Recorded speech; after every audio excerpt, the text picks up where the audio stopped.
Alors, retour après la pause, et là, on va s'attaquer à Robin des Bois, le prince des voleurs. 1991. Ouais. Kevin Reynolds à la réalisation. Kevin Costner, le fameux, le beau gosse des années 90, Bah ouais, carrément. qui joue Robin des Bois. Voilà. Il y a aussi Christian Slater en Will l'écarlate, qui a fait pas mal d'émoi aussi, hein, je sais que... En tout cas, d'un point de vue... féminin. Voilà, d'un point de vue féminin, c'est aussi lui, plus qui m'a... Qui t'a tapé dans l'œil, Voilà, c'est ça. Plus que Robin des Bois. Enfin, c'est en vieillissant plutôt que je... Et est-ce que plus que Alan Rickman, du coup, qui joue le shérif de Nottingham. C'est difficile de pas l'adorer, quoi. Parce qu'il a quand même, dans sa carrière, en fait... c'est quand même beaucoup de méchants, quoi. C'est Hans Gruber dans le premier Die Hard, Piège de cristal, et c'est après le professeur Rogue, quoi. Donc qui est pas vraiment un méchant, quand même. Non, c'est pas vraiment un méchant, le professeur Rogue. Mais il a un rôle de méchant. Il a quand même ces 3 gros rôles peut-être les plus connus, et c'est quand même des rôles, voilà. Mais ça lui va si bien. Ouvrez vos livres, page 394. Mais c'est des rôles complexes, à chaque fois, quand même. Ouais. Et puis lui, il le fait tout en nuances. Ah non, il y a aussi son rôle dans Love Actually. Oui. Ah, c'est pas méchant, là. Non, c'est pas méchant. Quoique, il fait pas des choses... Oh, oui. Mais on arrive à avoir de l'empathie pour lui. Ouais, c'est vrai. Marie-Elisabeth Mastrantonio Lady en Marianne. Voilà, quand même. Christian Slater et bien sûr Morgan Freeman, on l'oublie pas. Évidemment, Morgan Freeman, qui était dans Azim-le-Grand. tous les films à cette époque-là.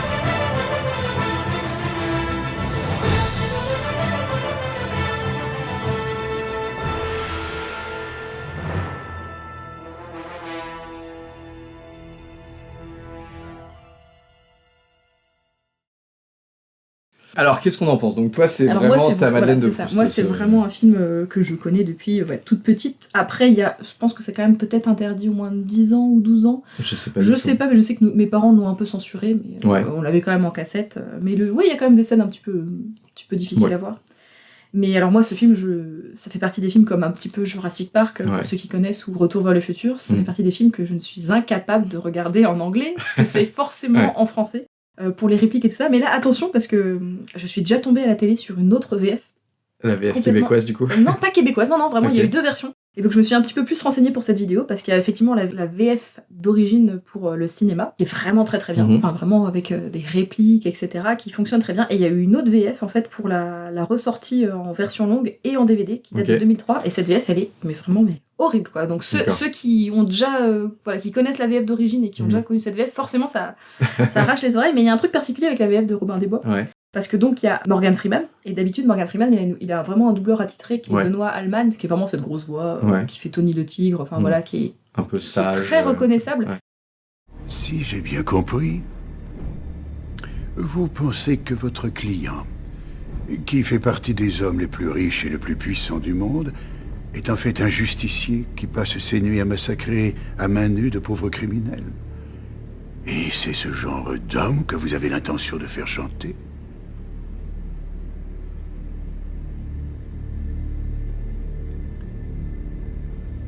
Bonne chance.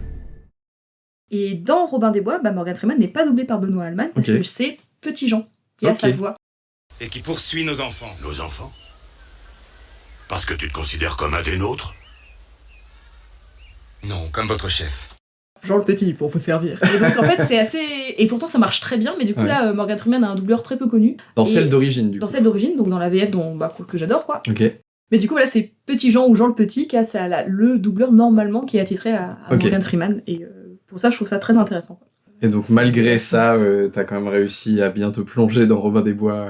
Parce que je sais pas si... Est-ce que du coup il avait déjà ce doubleur attitré à ce moment-là, 91 ? Il était encore assez jeune, Morgan Freeman quand même. Ouais, mais c'est vrai qu'il a... Ouais, Benoît Alman, je pense, l'a quasiment toujours doublé. C'est vraiment très rare. J'ai regardé sur sa fiche Wikipédia, mais en fait c'est vraiment dans 1 ou 2 films, pas plus, mais particulièrement Robin des Bois. Parce que Morgan Freeman, années 90, je réfléchis si je l'ai vu dans un film avant. Sa carrière a décollé, lui, sur le tard. Il avait déjà de l'âge en fait. Il a galéré en tout début de carrière et sa carrière a explosé vraiment. Et maintenant il fait tous les rôles, tout le temps, partout. Dieu même. Dieu même, voilà. Mais ce rôle de Azim le Grand, là, c'est vrai, plutôt pas mal. Donc du coup, toi, tu es la défendeuse du Robin des Bois, Prince des voleurs. On pourra même, du coup, puisqu'on est dans les interludes sonores, donc mettre une extrait-voix de Morgan Freeman, parce qu'il y a vraiment la réplique quand ils arrivent enfin en Angleterre après s'être échappés de Jérusalem, où justement Robin lui dit mais non, mais rentre chez toi, et en fait ils se font attaquer parce que comme il est mort, noir, il se fait attaquer par les mecs qui tiennent la barque, quoi, et en fait il leur pète la gueule, parce qu'il les voit venir, et en fait il sort un truc, c'est nul homme ne décide de mon destin. Nul homme ne décide de mon destin. Encore moins s'il m'attaque avec le vent dans le dos et s'il a mangé de l'ail. C'est vrai qu'elle est pas mal. Mais oui, c'est mon film... Ouais, c'est vraiment un film que j'adore, quoi. Il y a de telles répliques. En fait, j'aime toutes les scènes. Je sais pas comment dire. Je trouve qu'il fonctionne de A à Z. Bah, du coup, moi, je l'ai découvert. Oui. Et alors, en fait, ce qui est marrant, c'est Donc, avec un regard neuf, alors. Avec un regard neuf, et d'autant plus neuf qu'en fait, j'ai aussi découvère Indiana Jones il y a 3 mois. Et pour moi, c'est vraiment le même genre de film. Enfin, ça se ressemble beaucoup. En fait, en gros, j'ai trouvé ça vraiment intéressant parce que, justement, moi, je connaissais soit des Disney sur Robin des Bois, soit des films comme celui de 2010 qui se prétendent plus réalistes, en tout cas, on va dire. Plus sérieux, plus sombre et tout. Mais on en parlera plus sombre. Et là, je trouve qu'en avoir un qui est un peu, genre, c'est vraiment un film d'aventure, à la fois avec des enjeux, mais en même temps des cascades complètement loufoques et tout. Oui, mais bon, il y a quand même il arrive quand même au début, il y a son père qui a cramé dans le château, enfin, il tombe sur le cadavre de son père. D'ailleurs, il y a la scène où son père se fait attaquer, là, dans la nuit, il y a tous les chevaux autour, qui est assez prenant. Enfin, il se fait assassiner, quoi. Donc c'est... Il veut venger son père, c'est quand même... Mais du coup, ça ressemble plus au deuxième Indiana Jones, par exemple. Mais il y a un ton un peu plus léger, quand même. Oui, effectivement, ouais. Mais voilà, j'ai trouvé que les deux se ressemblaient beaucoup, et notamment avec le début. Parce qu'en fait, le début à Jérusalem, alors pour le coup, c'est vraiment un Indiana Jones, quoi. Ils sont dans un espèce de pays exotique, ça pourrait être n'importe lequel. Au début, c'est marqué Jérusalem 1100, je sais plus combien, il y a un bâtiment en béton derrière la mosquée. Oui, mais c'est l'introduction, quoi. Oui, je vois très bien. Il y a le côté, et après, il y a le générique. Ouais, exactement. Et après, il revient en Angleterre, et puis là, il découvre justement que... Enfin, il est noble, mais là, il a été dépossédé de ses terres par le shérif de Nottingham. Enfin, il découvre tout le truc, toute la magouille. Et générique d'ailleurs dont on parlait, parce que donc moi je connaissais la musique sans avoir vu le film, mais en fait c'est une musique qui est très connue, quoi. Mais oui, parce qu'elle a été reprise donc pour les menus DVD Disney ou pour des vidéos Disney assez récentes, mais du coup elle est chouette cette musique. Ouais, c'est vrai. Et puis moi j'aime aussi la musique de fin avec la chanson de Bryan Adams. C'est vrai, ça faisait partie des petits... Et puis ce générique où, sans savoir pourquoi, il y a des extraits de la... Est-ce que c'est vraiment la tapisserie de Bayeux? Bah j'imagine, ou alors en tout cas, ça y ressemble. Une tapisserie, en tout cas, qui ressemble à la tapisserie de Bayeux. Pourquoi? Mais bon, à la limite, pourquoi pas? Pourquoi pas, ça nous plonge dans l'ambiance. Ouais, c'est sûr, mais... De toute façon, j'imagine que, voilà, historiquement, je sais pas si dans les costumes, dans les armes, dans les décors, s'il y a vraiment une volonté de ça se veut pas réaliste, hein. Par rapport du coup à ce qu'on a dit sur les Disney, là c'est vraiment le Moyen-Âge crasse-pouille, rapiécé de partout, tout est marron et tout. La photographie est pas forcément sombre en tant que telle. Il y a beaucoup de scènes de jour, même dans la forêt et tout, c'est très beau. Coloré, c'est... Alors il y a l'antre de la sorcière, bon là c'est vraiment ultra cliché, il y a des crapauds et des vipères de partout. Oui, c'est vrai. Une espèce de fumée là. Dans ce film-là, il y a pas le prince Jean. Il n'y a pas de prince Jean, c'est vrai. C'est que le shérif. C'est lui le gros vilain. Il a son cousin Guy de Gisbaum, mais qui est un bon vilain quand même. Oui, c'est vrai, qui fait aussi partie de la légende de Robin des Bois depuis le Moyen-Âge d'ailleurs. J'aime beaucoup. C'est Thomas Wincott d'ailleurs qui fait... Est-ce que c'est vraiment sa voix du coup l'espèce de... Non, Michael Wincott, c'est pas Thomas Wincott, c'est Michael Wincott qui est le méchant Guy de Gisbaum. Le vrai méchant, quoi, parce que... Enfin, le méchant, parce que... méchant. Et cet acteur, il joue que des méchants, c'est pareil. C'est un éternel second rôle, beaucoup dans des films d'époque, il fait toujours des méchants. Il a peut-être une bonne tête de méchant médiéval, je sais pas. Tu disais, il n'y a pas de prince Jean. Non, en fait, si t'enlèves Jérusalem au début avec le titre et la date, ça pourrait, pour le coup, se passer n'importe quand, en fait. Oui. De ce point de vue-là, ça ressemble beaucoup au Bossu de Notre-Dame, où en fait, c'est à Paris, dans le Royaume de France, mais t'as l'impression qu'il y a ni roi, ni officiel, ni qui que ce soit, c'est Frollo qui fait ce qu'il veut. Qui mène le baraque là-dedans c'est Frollo, voilà. Ouais. Et là, c'est pareil, c'était le chef de Nottingham. Ouais, mais c'est pas mal, en fait, on cherche pas forcément ça quand on se met le film, en fait. C'est vrai. Alors, est-ce que tu veux nous rappeler le scénario, du coup? Il y a quelques-uns d'entre nous qui ne l'ont pas vu, ou qui ne le connaissent pas bien. Et donc, on voit au tout début du film, le père de Robin, lui, se fait attaquer, et il attend son fils, le retour de son fils, qui, du coup, ne reviendra pas avant sa mort. Et en fait, donc, son père qui est noble. Voilà, et en fait, c'est le shérif de Nottingham qui complote, justement, pour récupérer des terres, en fait, qui fait accuser de sorcellerie son père, ou d'adoration du diable, ou chose comme ça. Et bien sûr, il a un complice qui est l'évêque. Et en parallèle, au tout début du film, on voit Robin qui est donc prisonnier à Jérusalem, sans doute parce qu'il est parti en croisade, et qui à ce moment-là, en fait, sauve la vie aussi de Azim, qui du coup va le suivre jusqu'à ce que à nouveau il lui paye sa dette et qu'il lui sauve la vie. Donc Azim, c'est Kevin Costner, Robin des Bois, et donc Morgan Freeman, Azim le Grand, qui est un guerrier. En tout cas, il est musulman parce qu'il boit pas, etc. Et forcément. Il prie Allah à un moment quand il arrive. Il a besoin de prier. Justement, il y a une scène où il y a Robin des Bois qui se fait. Au tout début, d'ailleurs, quand elle arrive en Angleterre, il y a plein de gardes du shérif qui l'attaquent, mais lui, il est en train de faire sa prière. Qui veut pas l'aider. Voilà. Il lui dit, mais je choisirai le moment où je t'aiderai. Toi, depuis des mois, tu jures de me sauver, tu ne bouges pas quand on veut m'embrocher. Je m'acquitte de mes dettes aux heures que je choisis. Et tu te l'interdis pendant que tu pries, que tu manges et pendant que je livre combat à 6 contre 1. Tu brais comme une mule. Tu es encore en vie. Donc un sidekick plutôt sympa, avant justement qu'il rencontre la bande des hors-la-loi qui sont déjà installés en fait. Du coup, les gens qui n'arrivent pas à payer de taxes du coup sont hors-la-loi et sont installés à Sherwood, mais du coup il y a déjà une communauté surtout d'hommes en fait qui sont planqués dans Sherwood, et donc Robin va les rejoindre parce que du coup il arrive sur ces terres, il voit que son château a été brûlé, son père a été tué. Il récupère le Duncan, le vieux conseiller de son père, quoi. Un petit peu Alfred pour les Batman. Voilà, c'est ça. Et du coup, il fait un petit coucou à Marianne parce que du coup, il a combattu aux côtés de son frère, qui s'appelle Pierre. Là. Donc Marianne, c'est la sœur d'un pote en fait de Robin. Voilà, d'un pote de Robin, d'enfance, noble. Et surtout, c'est la cousine du roi. Du roi. Mais on sait pas quel roi du coup. Roi Richard. Si, parce que. Ah oui. On en reparlera peut-être. Il y a un gros roi Richard à la fin.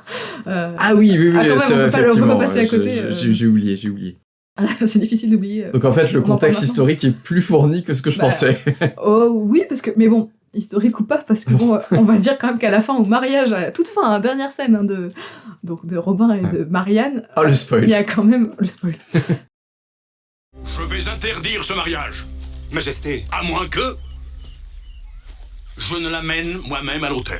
Vous êtes radieuse, chère cousine. Votre présence nous honore, Majesté. Au contraire, c'est moi qui suis honoré, comte de Loxley. Sans vous, j'aurais perdu le trône. Frère, continuez. Il y a quand même donc Richard qui revient de croisade, mais c'est Sean Connery, le roi Richard, donc qui est quand même beaucoup trop vieux. Oui, c'est vrai. Oui. Et surtout, est-ce que Richard revient finalement il meurt. Il revient. Mais il meurt comment, Richard Connery? En fait, donc c'est une belle histoire. Voilà. En gros, donc il est né il est mort, il avait 42 ans. Je me rappelle plus exactement de ça. C'est pas si mal. C'est pas si mal, ouais. Je me rappelle plus exactement de sa date de naissance, mais vu qu'il est mort en 1199, les auditeurs pourront peut-être la retrouver assez facilement s'ils sont meilleurs que nous en maths. Voilà. Mais donc du coup, il est parti à la croisade en 1190, donc un an après être devenu roi d'Angleterre, à la mort de son père. Et il est revenu de la croisade en 92, mais il s'est fait capturer par le duc d'Autriche entre-temps. Donc il est resté en captivité jusqu'en 94. D'accord. Donc il est resté absent 4 ans. En 1194, il revient sur le trône, enfin en Angleterre. Et il a régné pendant encore 5 ans. Mais en fait, il a quasiment pas posé le pied en Angleterre parce que il avait donc un grand empire, comme on a dit tout à l'heure, sur quasiment toute la moitié ouest. France, Comme il était parti pendant longtemps et que le roi de France cherchait à grignoter ses territoires petit à petit, en fait, il a passé les 5 dernières années de sa vie à essayer de reprendre les territoires qui avaient été perdus pendant son absence et à mater les rébellions de ces barons qui, des fois, étaient fidèles à Richard, des fois au roi de France en fonction de là où tournait le vent. Et en fait, il est mort dans le siège d'un espèce de tout petit château dans le Poitou, à l'époque, qui s'appelle le château de Chalut. Et en fait, du coup, c'était un baron qui s'était révolté, donc il a siégé le château, et il y a un chevalier qui l'a tué d'un carreau d'arbalète. Donc il est mort un peu comme un con, comme ça. Pas très noblement, quoi, on peut dire. Du coup, c'est comme ça qu'on le voit, au moins, dans Robin des Bois, effectivement. Ça, c'est historique. Très bien. Mais le château était en réalité plus petit que ce qu'on voit dans Robin des Bois. Et du c'est coup, pas très glorieux. C'est pas très glorieux. Non, c'est dommage, on va définir comme ça. Effectivement. Donc c'est à ce moment-là que son frère devient roi. D'accord. Donc il est mort comme ça, quoi. On peut revenir au scénario, donc du coup, il retrouve Marianne. Voilà, il lui annonce la mort de son frère, et en même temps, c'est tout de suite, en fait, finalement, il a déjà le shérif à ses trousses, en tout cas, les bandes du shérif. Donc là, il va se réfugier dans la forêt de Sherwood, qui donc a la réputation d'être hantée, et c'est là qu'il tombe, du coup, sur Petit Jean. Au départ, ils sont pas copains, du coup, parce qu'il en fait, il y a une taxe, un droit de passage dans la forêt de Sherwood, mais finalement, en fait, il arrive à s'implanter un peu dans cette communauté-là, et même devenir leur chef. Et là, donc, il y a tout un passage que moi j'aime beaucoup, mais en fait, il va leur apprendre à se battre. D'ailleurs, il leur dit, je suis venu pour être votre chef. Je suis venu pour être votre chef, non. Ouais, donc un passage qui se fait en musique, mais on les voit qui coulent du métal, qui fabriquent des arcs, donc ils apprennent à se battre, parce que c'est des pauvres gens, quoi. Et donc ils ont carrément des super cabanes, t'as trop envie d'aller vivre avec eux. Dans les arbres et tout. Mais pendant ce temps-là, le shérif continue ses magouilles, et surtout il fait que de voler, on le voit pareil dans pas mal de scènes qui volent, et ce qui énerve beaucoup Alan Rickman, donc pareil, il y a des scènes assez cocasse. Ah ouais, genre, il annule les fêtes de Noël, et alors, qu'est-ce qui se passe? Ah oui, finalement, Marianne va les retrouver pour une nuit, et elle repart, et en fait, il y a une filature, je crois, parce qu'elle se fait attaquer dans son château, et donc d'un camp qui s'était censé la protéger revient pour le prévenir Robin, et en fait, il est suivi. Et donc là, ils se font attaquer par le shérif et des... Celtes. Ouais, des Pictes, des Celtes, on dirait des gens avec du bleu sur... des méchants barbares. Et du coup, voilà. Il y a beaucoup de prisonniers. Et, quasiment tout le monde est mort. Donc tout a brûlé. Donc ils se font une petite bande à 7, un plan pour aller du coup à Nottingham, au château, pour libérer Marianne, surtout qui va épouser le shérif, et surtout libérer leurs autres compagnons. Contrainte et forcée du coup. Voilà. Parce que, alors je sais plus pourquoi. Et s'il épouse Marianne, comme c'est la cousine du roi, il devient. Par alliance, il devient cousin du roi, donc. Une scène de mariage un peu, pareil, ahurissante, avec une scène de tentative de viol. Pendant le mariage. Oui, même pendant le mariage. Mais voilà, c'est ça qui fait toute la grandeur du méchant Alan Rickman. Et ça se finit, le shérif meurt, tout revient à la normale. Robin épouse Marianne. Il y a Frère Toc même dans l'histoire. Il y a Frère Toc, en fait, il y a vraiment les personnages. Et il y a Robin qui a un demi-frère là dans ce... Oui, c'est vrai. En fait, parce qu'on apprend que le père de Robin, à la mort de sa femme, a eu une maîtresse, quoi. Voilà, une maîtresse, et dont il y a eu un fils, mais que Robin n'a jamais accepté. Du coup, en fait, depuis le début, on ne sait pas pourquoi Will l'Écarlate a autant de haine envers Robin, et après, il lui avoue que c'est son frère, et en fait, à la fin... Là, twist de fou. J'ai un frère. Je sais pas, moi, j'aime vraiment beaucoup. J'aime la musique, j'aime les scènes. Vraiment, je pourrais le regarder une fois par an avec plaisir. C'est un peu le film Feel Good. Exactement, ouais. Alors, il y a... Moi, j'ai trouvé... Alors, le personnage qui est incroyable, évidemment, c'est celui d'Alan Rickman, le shérif. Parce qu'en fait, donc, il est shérif, mais il a des dessins un peu de sorcier, quand même. En fait, il a été élevé par une sorcière. Ouais, donc il est... D'ailleurs, la première fois qu'on le voit, c'est une espèce de secte en blanc qui vient assiéger le château de Loxley. On sait pas trop pourquoi. Ça fait un peu peur. Parce que, justement, il a été accusé d'adoration du diable, donc il l'attaque. Mais c'est vrai que c'est une scène de nuit qui est... Ouais, qui est assez poignante, effectivement. Qui est éclairée, qui est poignante, Coiffure tout à fait spéciale, espèce de mulet cheveux longs, des années 90. Même il est un peu en legging. C'est tout en noir, évidemment, parce qu'il est méchant. Et en fait, ce qui est drôle, c'est que c'est un méchant un peu comique, quoi. C'est-à-dire que à la fois, il est super cruel, et pour le coup, par rapport à ce qu'on disait tout à l'heure des deux Disney, lui, il est vraiment méchant, c'est-à-dire qu'il a une vision... Voilà, dès que son cousin, justement, laisse s'échapper encore une fois, et du coup, il perd une assez grosse somme d'argent, c'est carrément lui qui le plante, quoi. Ouais, c'est ça. Et de sang-froid, sans prévenir, et en fait, il est vraiment... Il est vraiment méchant. Voilà, il est très lubrique aussi, parce que pareil, on voit, il a toujours des maîtresses qui traînent et tout. Toi, dans ma chambre, 6h30, toi, 8h moins le quart. Toi, 10h45. Voilà, amène une copine. Ouais, exactement, viens. Ouais, c'est exactement ça. Cette fois, la limite est franchie. Il n'y aura plus de donations aux lépreux et aux orphelins. Il n'y aura plus de pendaisons sans douleur. Et annule les fêtes de Noël. Jour et nuit, on vient gémir à la porte pour me demander moins de taxes et plus de sécurité dans les bois de Sherwood. Mais sire, on ne peut vous verser ce que les pillards nous prennent en traversant la forêt. C'est la route la plus courte pour se rendre à Londres, messire. C'est la seule qui existe, espèce de vieux furet. Toi, dans ma chambre, 10h30. Toi, 11h moins le quart. Amène une amie. Il est drôle avec du flamme, mais on sent que c'est très sombre quand même. Mais quand il s'énerve, c'est très drôle. Et je pense que c'est voulu, quoi. Il y a ce côté... justement, quand Robin des Bois et ses potes, ils commencent à faire leurs différents brigandages, il y a plusieurs scènes où vraiment il s'énerve, mais de manière très comique. Et en fait, je trouve que ça équilibre bien le personnage, quoi. C'est bien dosé, Et finalement, il est assez habité, quoi. C'est-à-dire que c'est pas un méchant qui est méchant pour être méchant. Il a une vision, il veut remplacer le roi. Enfin, il a de l'ambition. Donc c'est plus qu'un simple brigand, quoi. Il calcule, et puis il hésite pas justement à trahir, à mentir. Ouais, c'est clair. Et justement, moi, j'ai trouvé que l'équilibre, c'était vraiment le bon terme, parce que t'as à la fois des enjeux qui sont très sombres, mais en même temps pas mal de cabotinage dans les dialogues. Il y a pas mal de moments qui sont vraiment drôles, pas juste un peu souriants, mais vraiment des moments comiques, des moments, quoi. Qui succèdent du coup à des moments vraiment sombres avec beaucoup d'enjeux. Et je trouve que même dans par exemple, quand dans la forêt de Sherwood, il rencontre les Merrymen, enfin les jouets compagnons, petits gens et tout, ça reste toujours, c'est un peu, il y a un peu de, on se mesure un peu et tout, mais c'est jamais trop sombre, quoi. On Non. sent que c'est déjà des amis, quoi.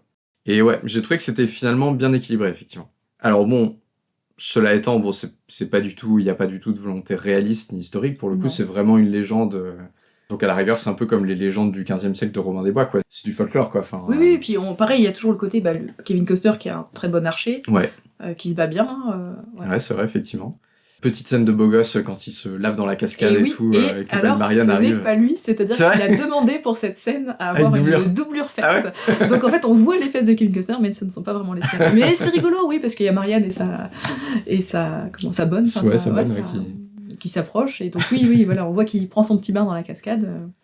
Mais c'est chouette parce qu'il y a le côté, quand il est parti apparemment en croisade, c'était un enfant gâté, un enfant noble, un peu espiègle, et là il revient, il est sage, il sait se battre, il est mature, etc. Et donc du coup il y a un petit peu de coup de foudre, et je trouve que ça fonctionne bien aussi. Ouais, il a un bon personnage. En plus, par rapport à ce qu'on a dit sur le Disney, il tue des gens. Plusieurs fois, à Jérusalem, on le voit tuer des gens. Et Jérusalem, tout. quand il se fait attaquer par les gardes du shérif. Donc c'est assez... Enfin, de ce point de vue-là, du coup, il y a une volonté peut-être un peu plus de réalisme, de côté un peu adulte, quoi. Et alors moi, ce que j'ai trouvé marrant, c'est que la seule qui a un vrai costume soigné, c'est Belle Marianne, en fait. Genre, tous les autres ont des costumes rapiécés ou vraiment, trop bizarres. Et Marianne, elle est super bien peignée, elle a les dents blanches, elle est toujours bien maquillée, belle robe et tout, machin. Du coup, c'est bien, ça la met vraiment en valeur. Le reste, ça fait un peu crasseux, mais elle, au moins, elle sort un peu du lot, quoi. Et moi, j'aime bien aussi que le personnage de Morgan Freeman, du coup, qui est noir, il l'appelle le mort. À plusieurs moments, en fait, il est ramené à cette condition-là, quoi. On lui passe pas l'alcool parce que, c'est un étranger. Et finalement, il y a Robin qui arrête pas de ramener le fait que, non, ça reste un ami, etc. Donc je trouve que ça apporte un petit côté aussi. À un moment donné, il y a une petite fille qui vient le voir et qui lui dit « Oh, mais Dieu, t'as pas en noir ?» « Ah, c'est chouette, tu vois, vraiment, ça amène un petit peu de diversité. Et tu sens bien que, à l'époque, justement, il y avait pas beaucoup de gens noirs qui devaient se balader. Enfin, à l'époque, même si c'est pas très historique. Et j'aime bien aussi à un moment donné, parce que Duncan, il est aveugle, en fait, depuis l'incendie. Donc, à un moment donné, du coup, pendant que Robin est en train d'essayer d'entrer dans le château de Marianne, et d'ailleurs, il se fait un petit peu péter la gueule par Marianne, je sais plus, il y a Duncan qui sort un truc genre « Ah oui, c'est à cause de ces étrangers qu'on a perdu nos gens en croisade, donc il sort un truc dégueulasse sur les morts. » Et on il fait « Et Azim, alors, c'est quoi ? C'est quoi ? C'est Celte comme nom ? C'est Celte ou machin ?» Il fait « Mort. » Et d'ailleurs, je crois que c'est sur la page Wikipédia qu'ils disent que c'était c'était en plein pendant la guerre du Golfe, en fait, en 91. Et du coup, justement, il y avait un peu un côté bonne entente entre les peuples pour essayer de contrebalancer...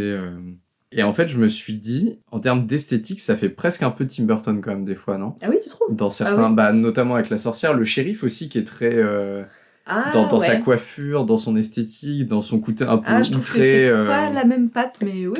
Mais même, c'est comme tu disais, toi, tu retrouvais que ça ressemblait à Indiana Jones. Ouais. Je trouve que la réalisation de Spielberg, elle a vraiment un truc bien à elle, qui se retrouve pas là-dedans. Mais je comprends qu'il y ait des similitudes, mais moi, je trouve que en termes de réalisation, on n'est pas aux mêmes endroits. Non, bon, après, là, c'est toi l'experte là-dessus. Et pareil, pour Tim Burton, moi, je trouve pas trop... Non. Non, mais par contre, ce qui est rigolo, c'est que le shérif, voilà, il a l'air... finalement, il vient toujours lui demander conseil, en fait, et puis elle, tu sens bien que c'est complètement du... Oui. Du flanc. Du flanc, quoi. Mais justement, c'est assez drôle, quoi. Du coup, ça lui enlève à la fois de la... c'est assez particulier, quoi, le personnage. C'est plus un instrument, quoi, finalement. Et moi, il y a une réplique vraiment que j'ai trouvée marrante. Alors, du coup, je l'ai en anglais, mais j'espère qu'on la trouvera en français. C'est quand t'as Belle Marianne qui arrive dans le campement, du coup, des Merrymen et qui les voit, faire leur vie quotidienne. Et il y a Frère Toc qui est en train d'apprendre aux Merrymen comment faire de l'alcool avec du blé. Oui.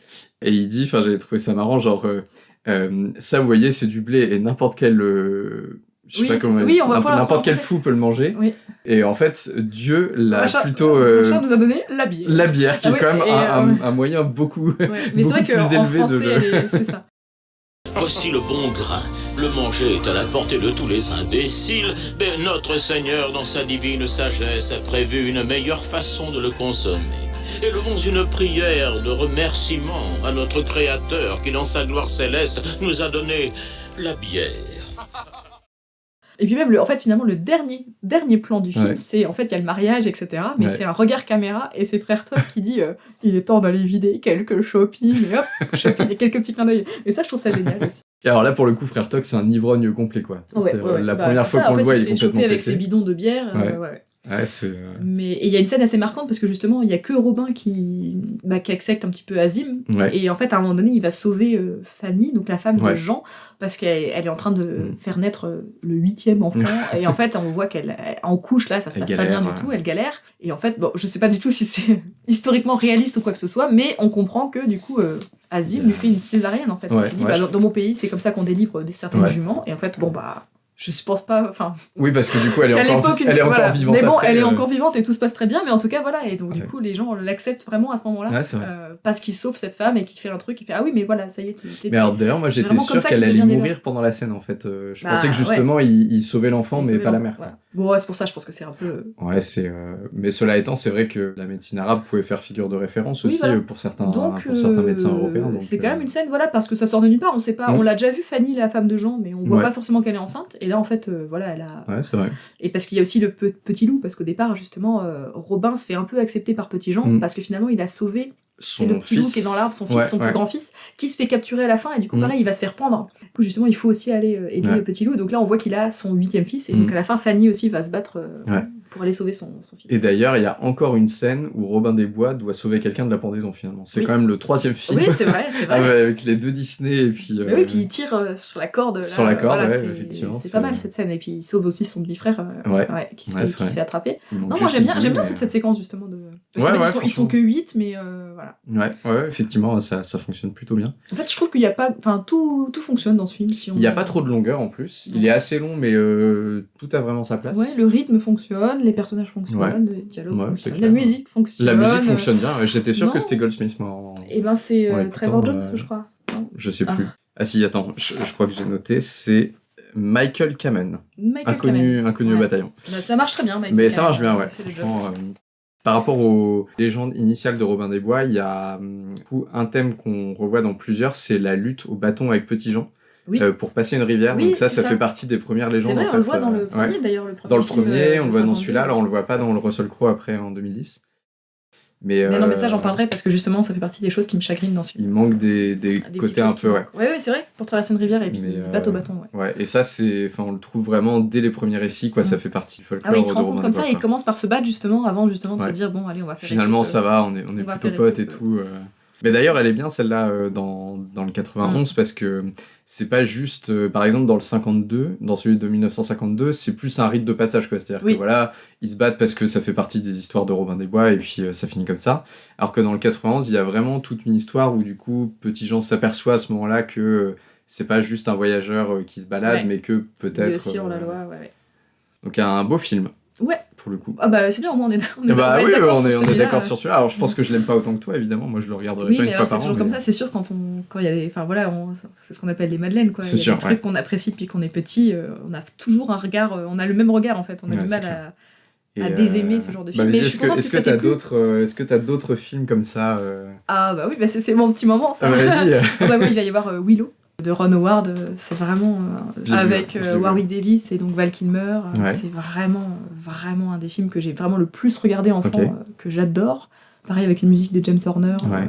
Et c'est pareil, c'est très Heroic Fantasy, c'est fantastique. Et bien sûr, mon film préféré, et je le case aussi dans ce podcast, ça c'est formidable, c'est Princess Bride. Ah oui. Voilà. C'est toujours difficile de dire j'ai tel ou tel film préféré, même faire un top 10, c'est quasiment impossible. Mais par contre, en numéro 1 de tous les temps, il y aura toujours Princess Bride. Bon, si vous suivez Emma sur Instagram, vous pouvez pas passer à côté, ça c'est sûr. C'est ça, c'est-à-dire que je vais le répéter toutes les semaines à peu près. Voilà. Environ. Ouais. Et donc je suis ravie d'avoir eu l'occasion de le caser là dans ce podcast. Que je n'ai pas vu non plus d'ailleurs. J'ai vu Willow, mais pas Princess Bride. Donc, écoute, on se revoit pour le prochain podcast sur Princess Bride. Voilà, il y a ces deux là, Willow, Princess Bride. Il y en a un à peu près de la même époque que pour le coup j'aime beaucoup, même si c'est vraiment un nanar, c'est Lancelot le premier chevalier. Ah oui, non, avec Clive Owen. Non, c'est pas Clive Owen, c'est avec alors il y a Sean Connery qui joue le roi Arthur et Richard Gere qui joue Lancelot. Ah oui. Eh ben je l'ai découvert un truc des années 90, je crois. Oui, parce qu'il a dû arriver sur Netflix il y a quelques années et donc je l'ai découvert là il y a 2 ans. Avec une musique de Jerry Goldsmith qui est incroyable. Oui. Alors, je suis d'accord que c'est un nanar, un vrai nanar. C'est un vrai nanar. Mais qui se regarde. Ouais, parce qu'il a quand même de l'ambition. Parce que, comme tu dis, le casting, la musique. Le casting est bon. Les décors, il y a quand même des scènes. Voilà. Mais c'est vrai que dès le début, tu fais. Qu'est-ce que c'est que ça ? Ouais, Richard Gere. Mais il est bien dans ce style-là un peu, parce que des Lancelot un peu genre... Toi, t'es gentil avec ce film, parce que c'est vrai que moi, oui, pour l'avoir voilà, vu pour la première fois il y a 2 ans, j'ai fait bon, Mais quand on pense que Sean Connery a accepté de tourner dans ce genre de truc, je sais pas s'il avait vraiment lu le scénario avant. je sais Il a pas. peut-être besoin ouais. de payer les factures, on sait pas. Mais... Pour le coup, moi, c'est vraiment ma Madeleine de Proust. C'est-à-dire D'accord, oui, je un vois. film dont je sais que je suis pas du tout neutre à sa, Oui, à sa ok, je juste comprends. valeur. Hormis pour la musique que j'utilise quelques fois dans les épisodes, Oui, parce il a une très qu'elle belle est musique. vraiment... Puis Jerry Goldsmith. C'est il clair. a des Et super puis vidéos, surtout, elle a l'intérêt que personne la connaît, parce que c'est pas très connu comme du coup, film. les gens vont pas venir râler. Par exemple, tu vois, si j'utilisais la musique de Star Wars, tout le monde connaît très bien les films. Ouais, les thèmes. Donc en fait, Indiana tu Jones, peux pas ouais. réutiliser une musique pour dire autre chose, parce que c'est des thèmes qui sont super connus. Ouais. Lancelot, à moins que les auditeurs nous détrompent, hein, mais je crois pas que ce soit très Non, très non. connu. Oui, bon, voilà, voilà. Mais c'est pas au niveau quand même de celui de 91 du Robin des Bois, mais je comprends. vrai. Oui, je comprends. C'est ce genre de film qui nous ont plu enfants, Ouais, film d'aventure, effectivement, film d'époque, enfin un truc. Et, Bon, après, on a envie de monter à cheval, de jouer à la bagarre, bah, c'est clair, franchement, d'habiter dans des châteaux. bah ouais, oui, et puis je comprends. de bosser pour le roi Arthur, quoi, finalement. Ouais, carrément. Et eh ben, c'est le moment de passer à Robin des Bois À Ridley de Scott. Ridley Scott.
Alors donc, Robin des Bois, 2010, Ridley Scott, avec Russell Crowe dans le rôle titre de Robin Voilà. des Bois.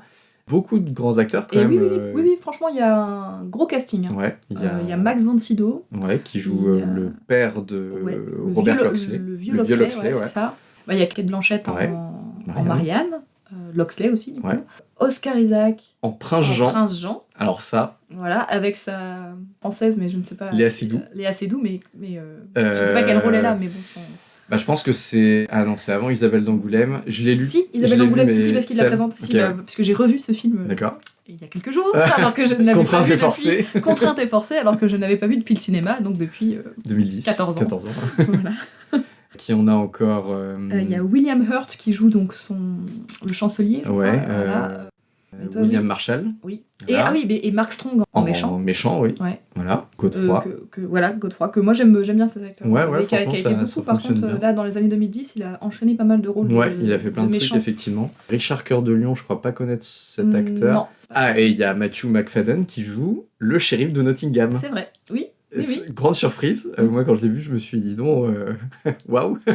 C'est un peu le contraire d'Alan Rickman. Lui, il joue que des rôles de gentil. Ben oui, c'est ça. Et puis surtout, ça tranche vachement avec son rôle dans Orgueil et Préjugés de Monsieur Darcy. Là, il est un petit peu rétrogradé, on va dire. Oui, c'est... Voilà. Mais qui de nous deux commence mais peut-être que... Alors, bonne question. Déjà, peut-être qu'on peut faire un point historique. Comme ça, tu vois, ça peut nous faire un espace de tampon. Voilà. Alors, donc, ça se passe dans une durée qui est très longue, en fait, puisque ça commence en 1199, donc à la mort du roi Richard, et ça se finit en 1215 avec la signature de la Magna Carta. Donc, en fait, il y a 16 ans qui se passent dans le film, qu'on voit pas du tout passer. On a l'impression que ça se passe en un mois. Enfin, le film, on voit passer. Hein. Voilà. On le sent passer, même si ça ne dure que 2 heures ressenties 16 ans. Voilà, 2 heures ressenties 5. Mais effectivement, le temps historique, par contre, pas trop. Alors, je tiens à dire que je ne suis pas d'accord avec cette vision des choses. Mais donc voilà, donc c'est 16 ans, où donc effectivement, le roi Richard donc, se fait tuer en essayant de mater la révolte d'un de ses barons, où le prince Jean devient le roi Jean. Oui. Sa mère est effectivement encore vivante, puisqu'elle meurt 5 ans après. Oui. Il y a le truc avec sa femme qui est en fait ultra intéressant. Le prince Jean, il était déjà marié à une femme qui s'appelait Élisabeth de Gloucester, donc qui était une grande noble anglaise. Et en fait, en 1202, il a décidé de la répudier pour se marier avec Isabelle d'Angoulême.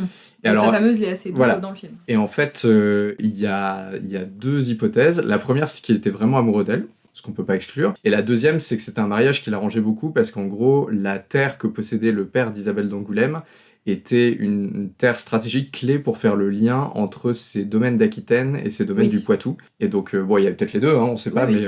Et en fait, c'est ça qui a lancé la perte de tout son empire, parce que Isabelle d'Angoulême, elle était promise à Hugues de Lusignan, qui était un des barons du Poitou. Et ça lui a pas plu. Et donc, Hugues de Lusignan, il est à se plaindre au roi de France en disant « ça suffit ». Le roi de France a dit « ah oui, quand même, là, c'est trop, on va lui faire justice ». Et donc, en fait, en 2 ans, Philippe Auguste a reconquis l'Anjou, la Normandie, et donc a expulsé Jean Santerre de quasiment tous ses domaines, à part l'Aquitaine. Donc en fait, c'est un mariage qui lui a coûté cher. Mais qui semblait être une bonne idée, à la base, c'était une terre stratégique. Après, il y a toute la période du règne du roi Jean, mais là, en fait, on le voit pas tellement. Non. Et ça finit par la première guerre des barons et la Magna Carta, donc ça, je pense qu'on en reparlera à la fin, parce que c'est vraiment intéressant. Mais en l'occurrence, ce film... alors que je n'aime pas du tout, mais bon, à la limite, faut quand même qu'on en parle. Et tu vas nous expliquer pourquoi après. En fait, Robin, voilà, il est en France au début, il met du temps déjà dans le film à revenir en Angleterre, mais en fait, il se passe tout un tas de trucs, j'ai l'impression que c'est comme un Batman Begins, enfin, c'est un Robin des Bois Begins, parce qu'en fait, c'est que les 5 dernières minutes du film, où hop, avec cette fameuse charte, là, il devient officiellement hors-la-loi. Donc en fait, 2 heures de film, et ça y est, c'est enfin Robin des Bois tel qu'on le connaît, tel qu'on l'attend. Donc moi, j'ai eu encore une fois cette attente de, le personnage de Robin, Russell Crowe, pour moi, j'ai du mal à me dire c'est Robin des Bois, parce que c'est pas, à part qu'il tire bien à l'arc, pour moi c'est pas Robin des Bois, sauf à la fin où tiens, enfin il est hors la loi, il va pouvoir aller un petit peu à Sherwood. Alors après, pour aller quand même dans le sens de Ridley Scott, c'est marqué dans le carton d'entrée. C'est vrai. Ceci est l'explication de la légende de Robin des Bois. Voilà. Donc en fait, il a fait, franchement, c'est un Robin des Bois Begins, quoi. Ouais, c'est ça, c'est un préquel, mais c'est original. C'est un autre parti pris, à la limite, pourquoi pas. En tout cas, c'est pas là-dedans c'est pas ça qui me fait désaimer ce film. C'est déjà ça. Enfin, c'est déjà ça. Mais du coup, donc quand même, l'originalité du film, c'est que déjà, il se veut réaliste, ancré dans une époque avec des intrigues politiques qui se basent sur des faits réels. Donc ça, c'est quand même original par rapport à ceux qu'on a vus avant, qui sont vraiment des Robin des Bois qui flottent. C'est des intrigues très... Il n'y a pas beaucoup d'action, quoi. En fait, on passe des plans où on est plutôt à côté de Nottingham à des plans à Londres. On passe un peu de l'un à l'autre et l'intrigue se fait tout doucement, mais sans justement qu'il y ait de grandes scènes marquantes de bataille ou de choses comme ça. Il n'y a pas beaucoup d'action, en fait, dans ce film. Et en fait, c'est plus comparable à Braveheart qu'à un autre Robin des Bois, je trouve. Oui, c'est ça, il y a des alliances qui se tissent, il y a des trucs comme ça. Après, dans Braveheart, il y a quand même des grosses scènes de bataille, quoi. Bon, là, il y en a mais on ne peut pas comparer. C'est c'est différent. On ne touche pas à Mel Gibson. Déjà, d'une. D'ailleurs, il ne joue pas dans Robin des Bois. On ne compare pas Mel Gibson à Ridley Scott, et encore moins ces 2 films. C'est vrai. Mais est-ce que d'ailleurs Mel Gibson, c'est pas dans le 91 qu'il avait été auditionné pour jouer... faudrait creuser ça. Je crois avoir vu ça sur Wikipédia. Parce il a refusé plein de rôles. Ça aurait joint tes 2 passions, Mel Gibson et Le Prince des voleurs. Oui, c'est clair. Mais bon, à la place, dans un il a joué univers William parallèle, Wallace. Ça pourrait. Hein. Une fanfiction, peut-être.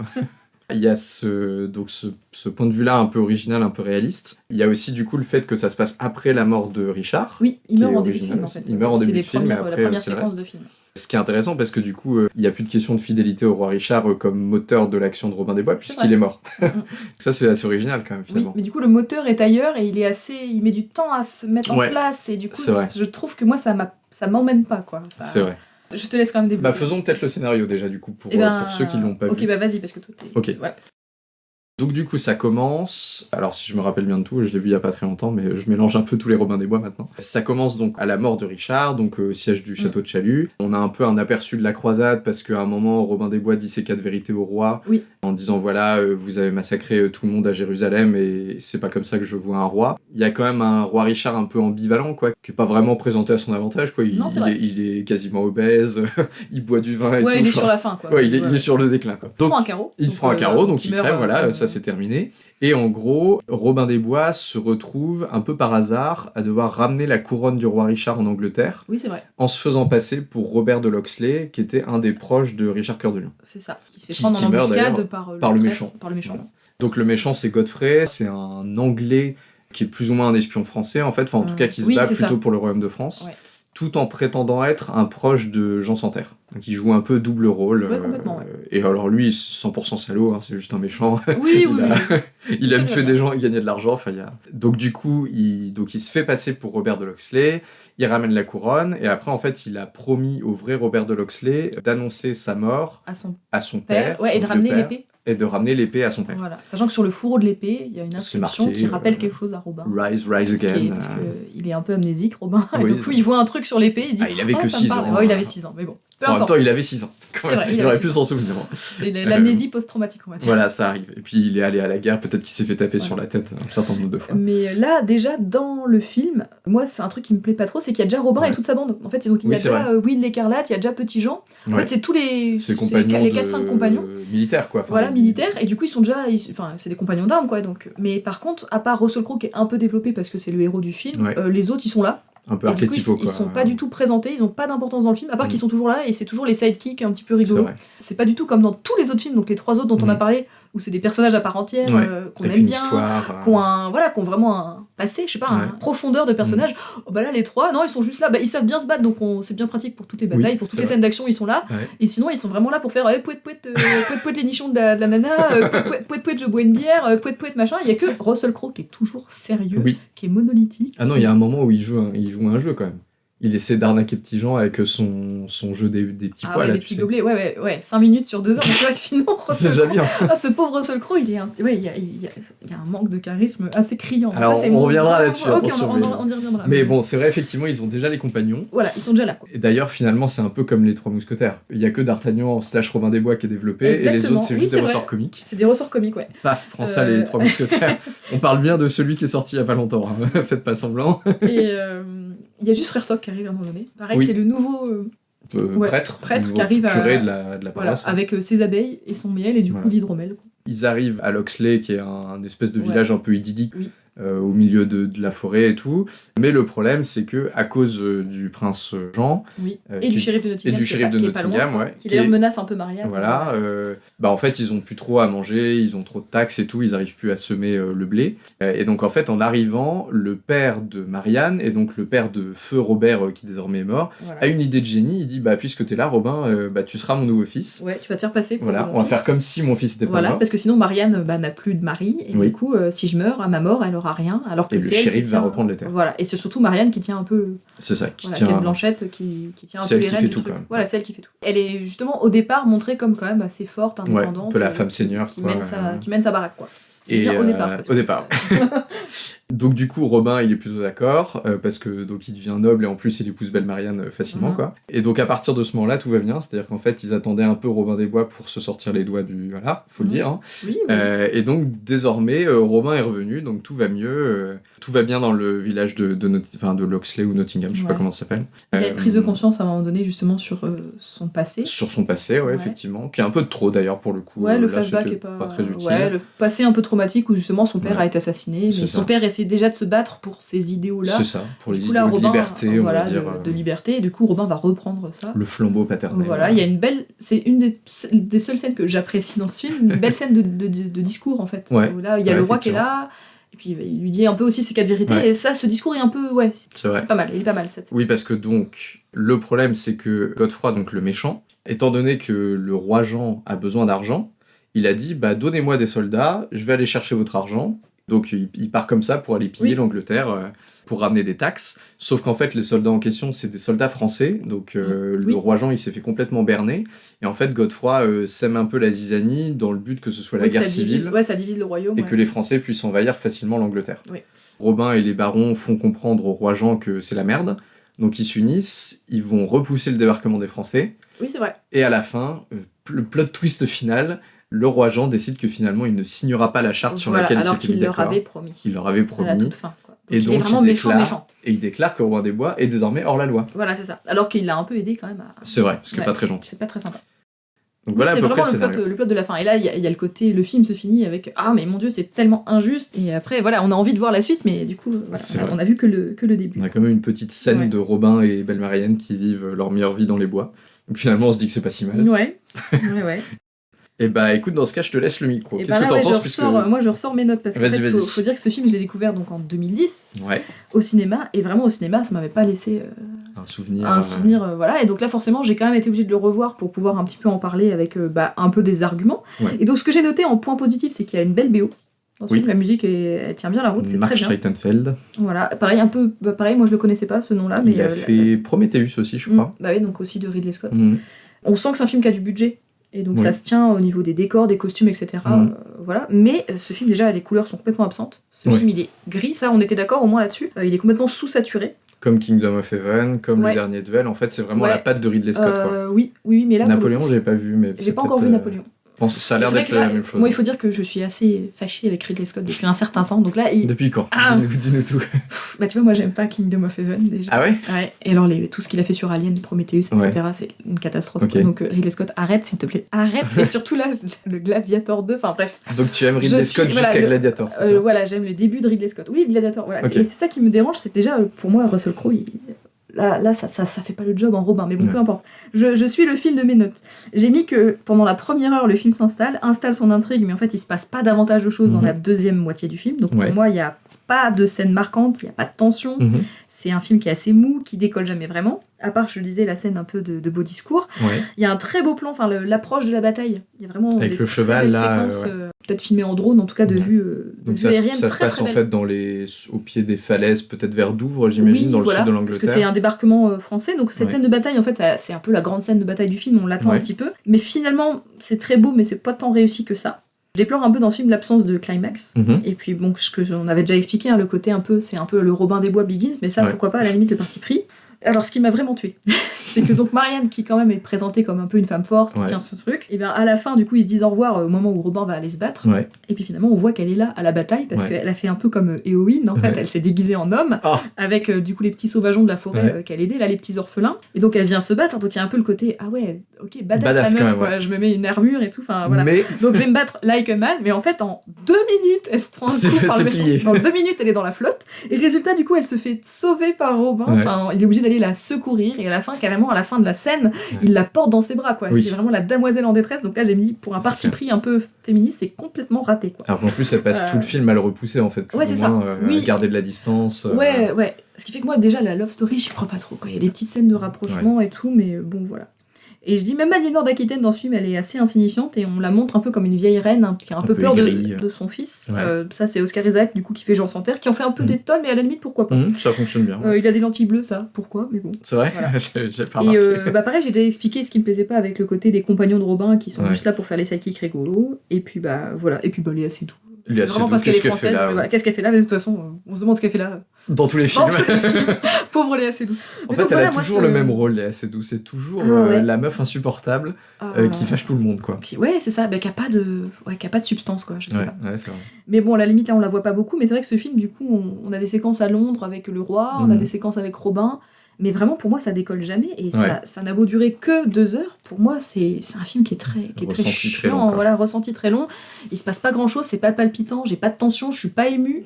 Il me fait ni rire, ni pleurer. ni pleurer, j'ai pas de tension. Ouais. Je suis pas emballée, quoi. Vraiment, non, vraiment, Ridley Scott, non. non, désolé, là, c'est vraiment pas mon Robin des Bois préféré. C'est triste. C'est triste. Alors, en vrai, moi, je vois aussi des points négatifs, tu vois. Je suis peut-être plus mesuré. Ah, j'ai réussi à te convaincre. Non, alors j'en ai noté quelques-uns, mais pour moi qui sont pas rédhibitoires, mais des trucs qui vraiment soit m'énervent, soit sont pas logiques du tout. Je continue un peu dans cette lignée-là. Déjà, franchement, toute l'histoire avec le père de Robin, c'est lourd parce qu'en fait, l'intrigue, elle prépare déjà cette espèce de prise de conscience de Robin qui, au début, il arrive chez Walter Loxley en se disant je vais un peu profiter de la situation. Et puis finalement, il se découvre un peu une valeur plus haute que simplement le fait d'être un brigand. Et pour moi, il n'y avait pas besoin du père en plus, surtout que c'est à peine développé, pour qu'il... Et puis il y a le côté, mais souviens-toi, il passe la moitié du film à se dire, ça me dit quelque Mais chose. d'où viens-je C'est ça me dit quelque chose la phrase sur le pommeau de l'épée, Ouais. du pommeau de l'épée. Et finalement, le Max von Sydow, le père, il lui dit, mais souviens-toi, tu étais là. Ferme les yeux. Ferme les yeux. Donc en fait, il y a une scène, mais moi c'est hilarant. Ah ouais, il y a c'est clair. Russell Crowe qui ferme les yeux, et là qui revoit son père se faire assassiner devant ses yeux quand il est petit, il fait et maintenant il faut que je me Voilà, venge. c'est ça. Et Il s'en souvenait pas avant. et vraiment, mais Russell Crowe dans ce film, ça va pas du tout, quoi. Ça va pas du tout, je suis désolée. Alors, c'est C'est un autre point. la Alors, divergence entre bon, nous. moi je trouve pas forcément que ce soit un point négatif, mais par contre je trouve qu'il a vraiment le même rôle que dans Gladiator, c'est-à-dire le vétéran un peu taciturne, un peu bourru, Ouais, ours. toujours très sérieux, un peu ours, ouais. Ouais, mais du coup, il y a pas de Euh, ressort comique, mais dans le Gladiator, c'est normal, c'est pas drôle du tout, quoi. Oui, c'est vrai. Il prend grave cher, il se Ouais. fait complètement. Voilà, il y a sa femme, son fils, c'est horrible, donc c'est Ouais, normal c'est que le clair. perso il soit vraiment. Et puis il y a ce côté tragique, quoi, il va forcément courir à sa perte, alors que là, bon, Robin, il revient des croisades, il peut être un peu trauma, mais. Quand même, ils ont massacré des gens à Acre, Il rigole pas, il est il sérieux. a fini au pilori. Ouais. Bah, c'est un film sérieux quand même. Et du coup, il n'y a pas de jeu de séduction avec Marianne. Non. Il y a vraiment des petites scènes de rapprochement. Il y a un moment où il lui demande d'enlever sa cotte de maille et tout. Ah oui, voilà, il doit prendre son bain. Vachement érotique quand même. Il faut qu'il prenne son bain parce qu'il pue et du coup, elle doit lui enlever sa cotte de maille. Mais même cette scène-là, j'ai vu plus réussi. Ouais, c'est clair. Il n'y a pas une once de tension sexuelle entre les deux. Non, il n'y a aucune tension sexuelle, aucune. Donc c'est mieux avec Kevin Costner dans sa cascade. Ouais, on est d'accord, effectivement. Même si c'est passé vraiment ses fesses. Je suis désolée, je suis vraiment pas emballée. Ça, c'était pour Russell Crowe, effectivement. Et surtout, vraiment, Russell Crowe, il parle pas fort. Et moi, je me dis, mais la moitié des scènes du film, moi, je lui aurais demandé de répéter parce que vraiment, même avec du coup, je l'écoutais au casque, enfin, avec les écouteurs. Vraiment, des fois, en plus, il a un ton très monocorde. Ouais. Et le pauvre Walter, il est vieux, il a 83 ans, ça se trouve, il a rien entendu du tout. Il marmonne, quoi. Ouais, il est vraiment dans sa barbe, quoi. Autre truc pour le coup, je suis d'accord avec toi, l'esthétique est un peu désaturée, c'est un peu too much quand même. Je suis d'accord que, vu que c'est un scénario sombre, s'il y avait des collants rouge vif, ça tomberait peut-être un peu à côté. Mais de là à ce que tout soit marron, quand même. Ouais, c'est vraiment marron-gris, quoi. Ouais. Alors, comparé à Kevin Costner, au moins, les vêtements sont pas rapiécés. C'est des beaux vêtements, mais marrons. Oui, non, mais c'est ça, il y a le budget vêtements. Ouais, c'est ce que je me dis. Alors, mais en fait, tout ça pour ça, en fait. Je me dis, tout ce budget, même Ridley Scott, qui est quand même un grand réal et tout ça, qui a les moyens... Après, Ridley Scott, j'ai l'impression qu'il est assez clair avec sa vision de l'histoire, c'est-à-dire que tant que ça empêche pas de faire un beau film, ok pour le réalisme, mais dès qu'il y a des scènes d'action, on privilégie le spectaculaire au détriment de tout le reste, quoi. Ouais.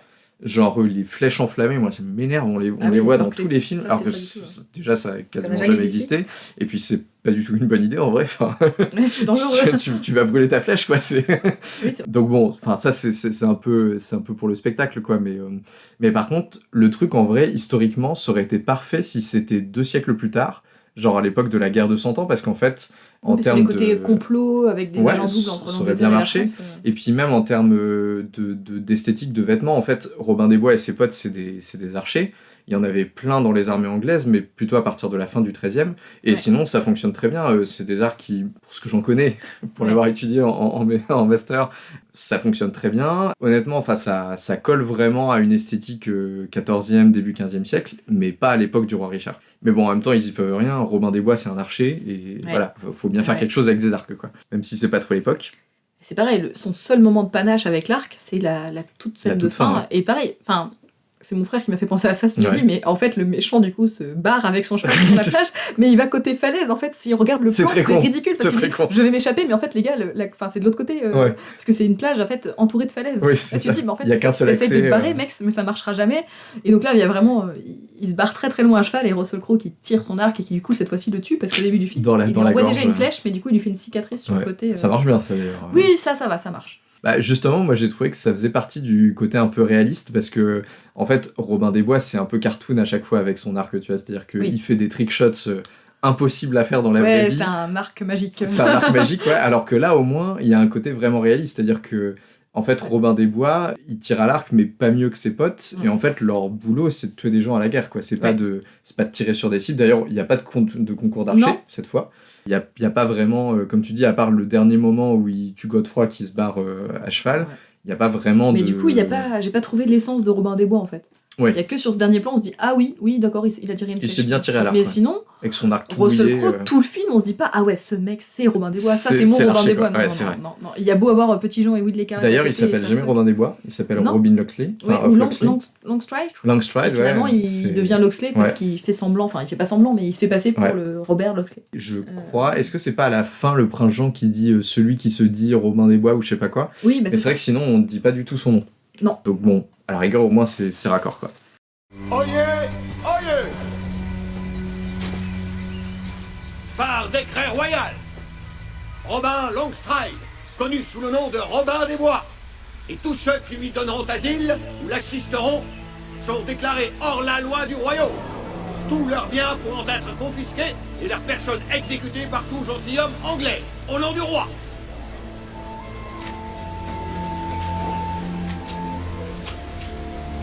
Un clou, vite! Et un marteau! Un clou!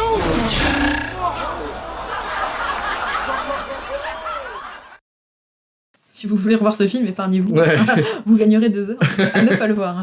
Et alors Godefroy, pareil, je me suis dit, mais il a des cymbales aux pieds ou quoi? Parce Ah qu'il oui fait un de ces bruits avec ses éperons, Ah, bah j'ai franchement. pas fait attention. À chaque fois qu'il se balade, ça fait Ah, mais c'est parce que c'est le méchant, faut qu'on c'est le l'entende méchant, arriver. ouais, faut qu'on l'entende, mais quand même.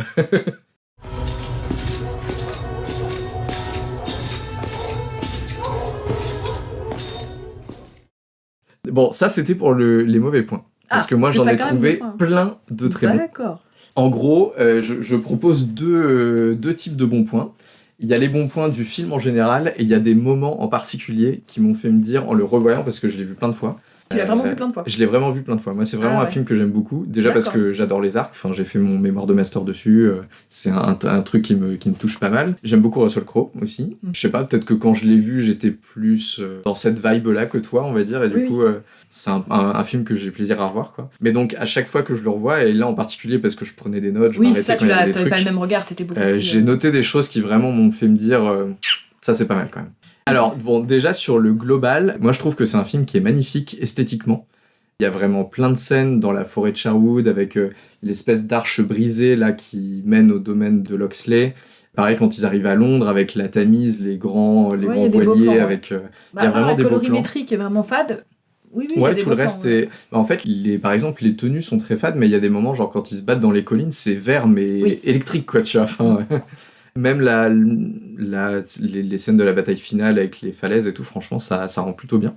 Donc, moi, c'est une esthétique que j'aime bien, en mettant à part ce qu'on a déjà dit, Oui, c'est-à-dire voilà, c'est ça. les trucs vraiment trop fades. Et franchement, il y a des moments. Par exemple, j'ai noté un truc qui est assez ouf, c'est que donc Romain, il arrive.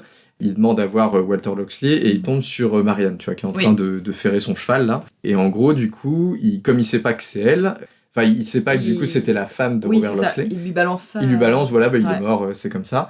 Et là, elle accuse un peu le coup, tu Ouais. vois, mais toujours un peu Ah noble, oui, c'est-à-dire qu'elle fait rien voir. bonne figure, quoi. Et il y a un moment qui est, mais alors magnifique. En fait, la caméra les suit quand ils progressent vers l'intérieur Oui. du château.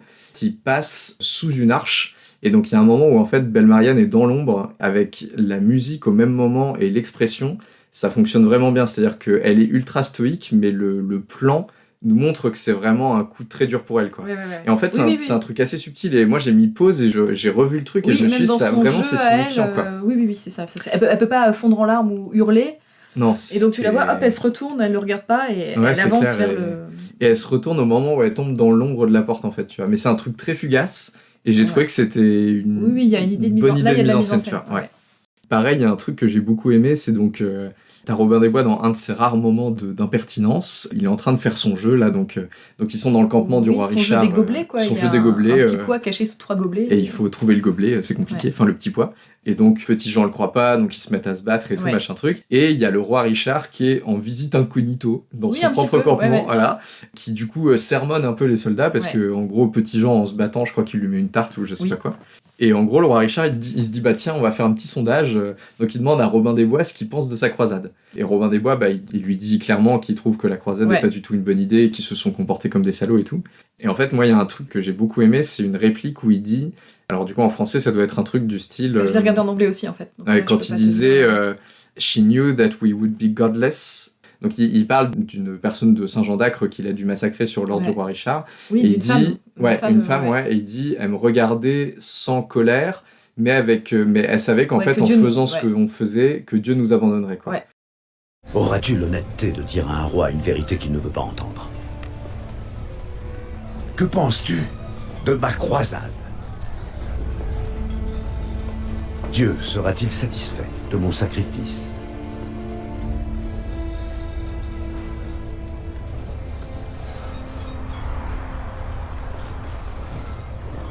Non, Majesté. Pourquoi dis-tu cela? Le massacre de la garnison d'Acre. Parle plus fort! Vous nous avez ordonné de rassembler 2500 musulmans, hommes, femmes et enfants. La jeune femme à mes pieds, les mains liées, avait un regard que je n'oublierai pas. Ce n'était pas de la peur dans ses yeux, ni de la colère. Ce n'était que de la pitié.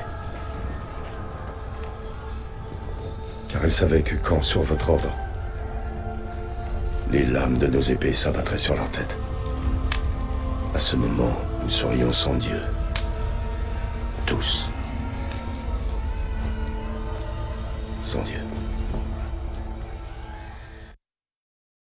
Et en fait, moi, j'aimais bien ça parce que je trouve que dans les 3 autres qu'on a regardés, il y a toujours un moteur un peu inhérent à l'histoire. Dans le premier, c'est le côté Peter Pan. Oui.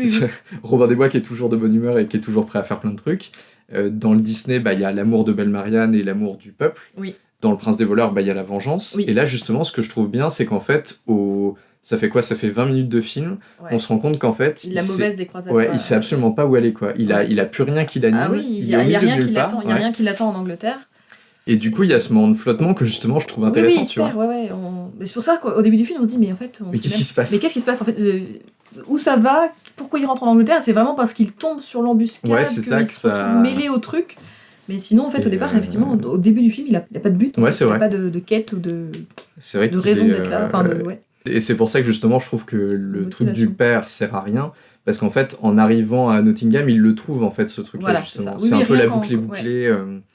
Oui, je pense que sur une version raccourcie, ça aurait pu, se passer de ces passages-là. Qui sont d'ailleurs pas très...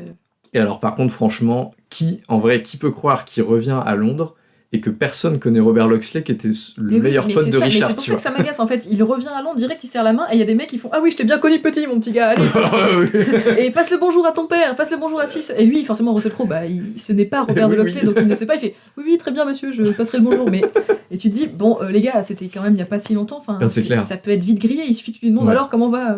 Enfin, bref. Ouais, et là, il y aurait pu avoir des ressents comiques. Ouais. Et c'est pas comique, Russell Crowe, il est impassible, quoi. Je suis désolée. Même un truc un peu plus dramatique, tu vois, où il est un peu mis en difficulté. Je vais me faire griller, quoi. Ouais, et ça aurait pu créer soit des moments comiques ou des moments de tension. Ouais. Et il y en a pas. Effectivement, là, c'est un peu plat. Parce que justement, après, le chancelier, justement, qui va devenir son allié, il aurait pu, dès le départ, tu vois, il peut très bien faire croire, je sais, puis après, lui dire à l'oreille, je sais que c'est pas toi. Je sais que c'est pas toi. Mais en fait, il n'y a pas tout ça, il n'y a pas tout ça. Non, c'est vrai, ça manque. Mais alors, par contre, sur les Joyeux Compagnons, moi, je suis pas du tout de ton avis. Ah oui ? Je le dis. J'ai trouvé que sur les 4 films, c'était les Joyeux Compagnons les plus sympathiques. Ah oui ? Parce que franchement, dans le premier Robin des Bois, ils sont tous très chelous, dans Suite 52. Il n'y en a pas un seul qui a l'air sain d'esprit. Oui, à part à la limite Petit Jean. Voilà. Dans le Disney, ils sont évidemment sympathiques. Ils sont chouettes, Ils sont sympathiques, mais ils sont cartoon, quoi, tu vois. Enfin, c'est pas réaliste, évidemment. Dans Le Prince des voleurs, moi, j'ai trouvé qu'il n'y en avait aucun qui avait l'air cool. Ah bon ? Mais il y a Book. Déjà, Will Scarlett, il est méchant. Enfin, il est quand même un peu amer. Il est torturé. Mais Petit Jean, il est chouette. Petit Jean, il est chouette. Il y a le personnage de Book. Ouais, mais c'est pas à se taper le cul par terre non plus, quoi. Il y a... Oui, il y a... Moi, même Azim, il est un peu caricatural, quand même, des fois. Oui, mais au moins, il y a un truc, quoi. Je sais pas, ils sont développés, ils sont pas là dès le début juste pour être... Ouais, mais alors là, tu vois, ils ont pas besoin de grand-chose, tu vois. C'est-à-dire que... Alors, il y a le moment où ils sont au pilori pour avoir dit la vérité au roi Richard. Bon, ça, c'est un peu marrant. Mais surtout, en fait, moi, je trouve que la scène qui leur donne justement le plus d'intérêt, c'est après, donc, en gros, la première nuit, tout le village est très content qu'il y ait des hommes qui soient arrivés, tu vois, et notamment toutes les femmes qui étaient seules. Et en fait, ils se retrouvent, donc, le lendemain, t'as Robin qui se balade avec Belle Marianne, et ils croisent les 3 potes qui sont en train de se laver dans un abreuvoir après une nuit de folie, tu vois. Et justement, moi, j'ai trouvé que c'était la scène qui représentait le mieux le truc, dans le sens où... ils sont juste sympas, mais c'est tout, tu vois. Il n'y a pas besoin de leur trouver des caractéristiques, c'est juste des bons gars, tu vois. Il y a Robin qui fait son petite histoire. Alors lui, il est chaste, parce que du coup, forcément, il y avait Belle Marianne, mais du coup, les 3 autres... non, mais là, j'ai trouvé que c'était justement toutes les scènes de rapprochement avec les dames du village qui sont seules. C'est vraiment genre, on va boire de la bière et on va bien... Ah non, mais c'est réaliste, au moins. Oui, c'est réaliste, mais en fait, je trouve que les pauvres, ils sont réduits à ça, en fait. C'est-à-dire que moi, ça m'aurait fait chier d'être un acteur casté pour ce film en me disant, en fait, tu vas juste être la caution, tu sais bien te battre pour Russell Crowe, et du coup, la caution un peu sidekick. Vraiment, moi, ça m'aurait fait chier d'être casté pour un rôle comme ça. Je comprends. Mais tu vois, justement, moi, j'ai trouvé que c'était plus réaliste, en fait. Voilà, après, qu'est-ce que je me suis dit ? Alors, finalement, c'est marrant parce que le vrai méchant, c'est un mec qui a été totalement inventé. Oui. Pourtant, d'habitude, dans Robin des Bois, t'as plein de méchants iconiques, tu vois, t'as le Prince Jean, le chef de Nottingham qui et vraiment à la fin annonce la couleur. Il est même pas vraiment méchant en fait. Non, il est un peu immature. Un peu falot, quoi, effectivement. Genre, maintenant c'est moi le roi. C'est moi le roi, c'est clair. Voilà. Mais pas vraiment méchant d'ailleurs, au final, il est d'accord avec Robin des Bois. Non, il y a une scène où il pète un câble, quoi. Il gère pas bien sa frustration. Effectivement. En même temps, il est en couple avec Léa Seydoux, donc c'est peut-être ce qui, tu vois. Ah si, il y a un truc qui est trop marrant, c'est que, je l'ai même noté, tu vois, c'est à 1h31. il est en train de parler avec Walter justement Enfin, c'est l'entrée de la scène, en fait, il y a un espèce de travelling où tu vois les restes du repas et après le bout de la table où ils sont en train de parler avec Walter justement de son père et tout. Et en fait, t'as une coupe avec des fruits et t'as une grosse souris qui galère à monter dessus. Oui, c'est Elle vrai. est avec les deux, fini par tomber. Et j'ai trouvé ça trop marrant, je savais pas du tout ce que ça venait de faire là, mais je trouvais ça pas mal, quoi. Non, et ce que j'aime bien, c'est au début, bon, ils arrivent en haut de la falaise avant d'aller se battre sur la plage, et en fait, c'est le roi, quoi, c'est Jean sans terre, et là, il regarde les deux autres, genre, c'est quoi le plan? Et donc, il y a Russell Crowe qui fait, alors les archers, ils vont par là, vous, les cavaliers, par là, etc. Et là, vraiment, c'est le roi au milieu qui fait, très bien, excellent. Très bon plan. Bon, ça, c'est drôle, ça discrédite pas mal le rôle du roi, et ça, c'est bon. C'est un peu le Mordor, c'est à gauche ou à droite, quoi. Ouais, mais sinon, cette scène-là, pareil, on nous l'attise, cette bataille, et franchement, elle rentre pas dans les annales, quoi. Non, voilà. Un autre truc qui est marrant, et ça je l'ai remarqué à la toute fin, c'est que le shérif de Nottingham, il a du col sur les yeux. Je sais pas pourquoi. Ah oui, il est maquillé. Ouais, mais du coup, ça lui donne un air un peu genre hagard, tu vois. Déjà, il a les cheveux longs un peu broussailleux. En fait, il sert à rien, en fait, ce mec. On le voit une fois un peu menaçant. Non, parce qu'il c'est au début, lui, qui va dire Marianne, souviens-toi, t'es seule, t'es veuve. Et puis après, il est tout seul, donc on en entend plus parler. Et en fait, il y a Russell Crowe qui arrive avec ses gros bras et basta, le shérif de Nottingham. Et du coup, quand on a des attentes, justement, quand on est enfant et qu'on a été un peu baigné par un peu cet univers Robin des Bois de différents films, moi, quand j'ai vu ce film en 2010, j'ai fait, mais... C'est pas Robin des Bois en fait. Je repars. Enfin, je suis plus pour voir un Robin des Bois, merde, et c'est pas un Robin des Bois. Les personnages sont moins outrés, c'est vrai. Comme tu dis, c'est un film, je pense, qui peut être appréciable, un film de Ridley Scott, etc. Un film historique ou un film d'époque. Mais quand il va avec la volonté, t'as la promesse de voir un Robin des Bois, je suis désolée, ça tient pas du tout ses promesses, quoi. Effectivement, faut pas aller le voir pour ce qu'il est pas, quoi. Exactement. Donc, pour moi, c'est plus un deuxième Kingdom of Heaven, en fait, tu vois, mais qui se passe en Angleterre au lieu de Jérusalem, en fait. En termes de films de ce genre-là, j'ai tellement mieux, tellement plus... alors que là, celui-là, vraiment, une deuxième fois, je me suis fait suivre, alors que ça faisait 14 ans que je l'avais pas vu. Et c'était exactement comme dans mes souvenirs, marquant en aucun point, en fait. Mais tu vois, en fait, moi, je compare beaucoup les trois, enfin, c'est 3 films historiques que j'adore. Du coup, il y a ce Robin des Bois-là, il y a Le Roi Arthur avec Clive Owen. Ah oui, c'est pour ça que je peux avec et il y a pour moi, celui-là, il y a Kingdom of Heaven. En fait, ces trois-là, je trouve que c'est un peu le même genre. Tu vois, il y a un, je sais pas, il y a un grain un peu particulier. Ça, c'est ta passion qui parle, je pense. Peut-être, ton affect particulier pour ça. Et du coup, c'est des films que j'adore, mais je suis d'accord qu'ils sont pas du tout. Parce que pareil, Le Roi Arthur avec Clive Owen. Pourtant. Il est pas sauvable ce film. Pourtant, il y a déjà, ça fait bien nord de l'Angleterre. Moi, je trouve il pleut tout le temps, il y a de la brume et tout. Et puis, je sais pas, genre, les rois, tu vois, le roi Arthur et ses chevaliers, c'est un peu des motards. Là, c'est un peu pareil, Robin des Bois, tu vois, c'est des... Ouais. Oui, je comprends. Donc voilà, tu vois, c'est... Mais peut-être que ça explique, du coup, tu vois, Tout à fait. Le truc qui est... Alors, par contre, au niveau historique, il y a plein de trucs à dire, parce que c'est intéressant que ce soit... On va rester longtemps sur ce film. Ouais, je pense, ça, effectivement. Mais restez avec nous, ça va être bien. Restez jusqu'au bout. Alors en gros, la particularité de ce film, c'est qu'il montre la Magna Carta à la fin. C'est un espèce de monument. Qui a déjà été préécrite un peu par le c'est un peu... Alors, en fait, c'est... Ça, pour le coup, c'est vraiment historique. Il y avait... Alors là, il faut qu'on remonte un peu loin, mais... Donc les rois angevins, donc toute la dynastie de Henri II, Richard Cœur de Lion, Jean sans terre et tout, ils avaient une conception du pouvoir qui était en gros, je suis de droit divin, je fais ce que je veux, et ils étaient connus notamment tous les trois pour leur colère vraiment forte. En gros, ça arrivait très souvent qu'il y ait un baron qui prenne vraiment cher et que ça se termine très très mal pour lui, s'il y avait un petit truc qui leur déplaisait, quoi. Donc c'était leur manière de gouverner. Comme c'est le droit divin, ils font ce qu'ils veulent. Voilà, c'est ça. Et évidemment, les barons, ils avaient une autre conception où ils pensaient que le roi devait suivre la coutume, c'est-à-dire les lois qui existent de toute éternité. Notamment qui prennent conseil auprès des barons et qui prennent pas de décisions comme ça un peu arbitraires. Donc les deux... une sorte quand même d'assemblée. Ouais, c'est ça. Alors pas vraiment comme on pourrait le dire aujourd'hui, pas comme une république, mais plus prendre conseil des gens avisés, quoi, en gros. Et donc c'était deux conceptions évidemment diamétralement opposées. Et comme le pouvoir sous Henri II et sous Richard était très fort, il s'imposait et les barons fermaient leur gueule, quoi. Jean sans terre, il avait plus de difficultés parce que comme il avait besoin d'argent et qu'en plus il avait quand même perdu beaucoup de territoire, donc il avait perdu de sa légitimité, tout au long de son règne, en fait, les barons ont un peu repris du poil de la bête. Et à la fin, il y a eu un complot contre lui en 1212, donc presque à la fin de son règne. Et en 1214, il y a eu une vraie rébellion. C'est ce qu'on voit du coup dans le film. Les barons se sont assemblés en disant « on va lui péter la gueule, ça suffit, on en a marre ». Et il est allé les rencontrer et ils se sont mis d'accord pour rédiger une charte où en fait le pouvoir du roi était limité par certains articles qui disaient que par exemple il pourrait pas lever des taxes sans demander l'avis des barons, qu'il pourrait pas décider d'emprisonner un baron sans justice. Une sorte de loi, quoi. Un peu, de règlement. Première constitution, quoi. C'était pas original en soi. Au Moyen-Âge, il y avait plein de textes écrits comme ça qui géraient les relations entre différents partis, mais c'était la première fois qu'il y avait une charte aussi ambitieuse entre tous les barons et le roi d'Angleterre. Ok.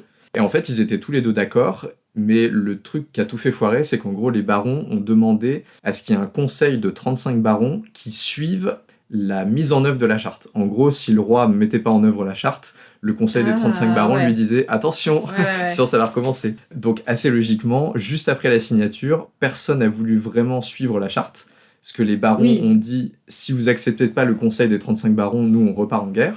Et le roi a dit « Faites-moi confiance, ça va bien se passer ». Je vais faire comme vous avez dit. Ouais. Donc en fait, ils l'ont signé, mais ils l'ont jamais appliqué. En fait, forcément, il y a eu une guerre après entre les barons et le roi Jean. Et en fait, les barons, ces petits salauds, ils ont fait appel au roi de France. Le débarquement du roi de France dans le sud de l'Angleterre, c'était à l'appel des barons. Ça a vraiment, ça a vraiment existé. Alors pas avec des barges du débarquement en bois, avec des rames et tout, tu vois, mais il y a vraiment du coup le fils du roi, donc c'était le fils de Philippe Auguste, qui a débarqué avec des troupes, qui s'est joint aux barons rebelles et qui, tous les deux, ont combattu Jean sans Terre. D'accord. Et Jean sans Terre est mort de la dysenterie en essayant de les repousser. Et c'est William Marshall, du coup, le mec qu'on voit dans Robin des Bois, qui les a repoussés in fine. Donc en fait, il y a vraiment un fond historique. Qui devient roi après Jean sans Terre alors du coup, son fils, Henri III. Et William Marshall était le protecteur de ce fils qui était mineur. Quoi. Ok. Et William Marshall, alors c'est marrant parce que pour le coup dans le film il est vraiment bien représenté parce que c'était un baron très loyal à Jean sans Terre. Ils se sont très bien entendus au début du règne et en fait il avait des possessions en Angleterre et en Normandie. Quand Jean sans Terre a perdu la Normandie, il a dit à William Marshall « J'accepte que tu gardes tes terres en Normandie et que tu t'arranges avec le roi de France pour que tout se passe bien. » Sauf que le roi de France a dit « Je veux bien que tu gardes tes terres, mais il faut que tu me fasses hommage à moi et pas à ton roi. » Ah oui, donc... et donc William Marshall était un peu tiraillé. Il a quand même décidé de rester loyal. Voilà, de prêter hommage au roi de France. Ah oui, ok. Donc Jean sans Terre l'a mal pris, ce qui se comprend. Donc il a été jarté de la cour. Il y a eu plein d'épisodes, mais en fait, pendant toute la partie où il était en disgrâce, il est quand même resté loyal à Jean sans Terre et il s'est pas joint aux barons rebelles. Du coup, à la fin de sa vie, Jean sans Terre a dit « Écoute, tu restes mon pote et tout, vas-y, tu peux être protecteur de mon fils, quoi. » Donc il y a quand même une vraie base historique. Ouais, il y a une recherche, quoi. Oui, on sent quand même qu'il a pas pondu ce film. Non, ça vient pas de nulle part, quoi. Un lubie, quoi. Mais ça va jamais jusqu'au bout, c'est un peu le problème de Ridley Scott. Mais voilà, dans le fond, c'est plutôt pas mal. Et il y a un seul truc, la Magna Carta, c'est que il le présente un peu comme une espèce de déclaration des droits de l'homme et du citoyen, genre de... C'est le document du film. Liberté et tout, alors qu'en fait, c'était pas du tout ça, c'était que les droits des barons, et pas du tout du peuple anglais en général. Et d'ailleurs, en fait, le roi Jean il était plutôt apprécié du peuple, en vrai, parce que ceux qui étaient taxés, c'était avant tout les barons. Et notamment, il a mené toute une grande réforme judiciaire de réduction du droit de justice des barons et d'amélioration de la justice royale. Notamment, tous les métayers, tous ceux qui pouvaient avoir des problèmes judiciaires avec les barons, ils étaient très contents que le roi prenne la justice pour lui-même, parce que du coup, il y avait un peu plus d'équité. C'est-à-dire que quand t'avais un problème avec un baron, t'allais voir le roi, et t'avais plus de chances d'avoir un jugement favorable que si t'allais voir le baron, tu vois. Dire, là, je suis pas content.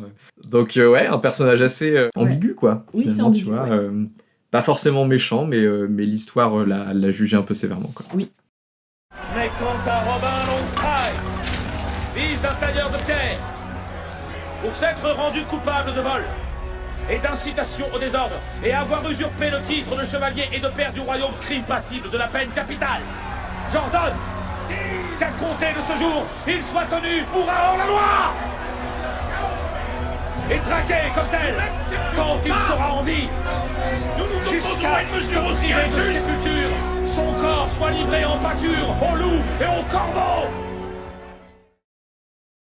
Et ben voilà, c'est la fin de cet on a fait épisode, le tour, c'est la fin de cet épisode. J'espère que vous avez apprécié ce petit hors-série. Pour ceux qui ont l'habitude d'écouter tes podcasts, j'espère que du coup c'est un petit truc un peu, je sais pas rafraîchissant, mais qui sort de l'ordinaire. Et puis pour les cinéphiles qui ont eu le courage d'écouter jusque-là, j'espère aussi que ça vous a plu, quoi. N'hésitez pas à venir en discuter. Oui, et à suivre Emma du coup sur Instagram. Voilà, donc tu as un compte qui s'appelle m.cinéphilie, et Philly c'est écrit comme le diminutif de Philadelphie, Philadelphia. Voilà, venez me retrouver, ce sera vraiment... On mettra peut-être en... bien sûr, on mettra le lien en description. Voilà, parce que venez me dire si vous êtes d'accord avec nous ou pas sur les différents films.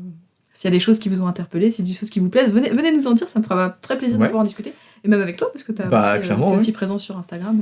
Et puis, si ça vous plaît, on pourra peut-être en refaire d'autres, parce qu'on a plein d'idées d'autres films grand plaisir. Ouais, c'est clair. qui nous plaisent bien. Peut-être que du coup, on a une liste des films clivants. Voilà, donc c'est et bien. on pourra faire des hors-séries. C'est vrai. Bah oui, avec toujours l'éclairage historique, je trouve que Ouais. c'est chouette. Dites-nous si vous préférez quand on est d'accord ou quand on se fight sur des films, ça nous aidera pour les idées. Voilà, et n'hésitez pas même à suggérer des idées pour les prochains épisodes. Mais en tout cas, moi, c'était un plaisir. Merci de m'avoir invité sur ton podcast parce que moi, je m'incruste en fait. Pour l'instant, je n'ai pas de podcast à moi, ça viendra peut-être, mais pour l'instant, je m'incruste sur des podcasts déjà bien implantés, donc c'est vraiment chouette. Et bah, merci beaucoup. Et puis pour les autres, on se retrouve très vite pour un nouvel épisode.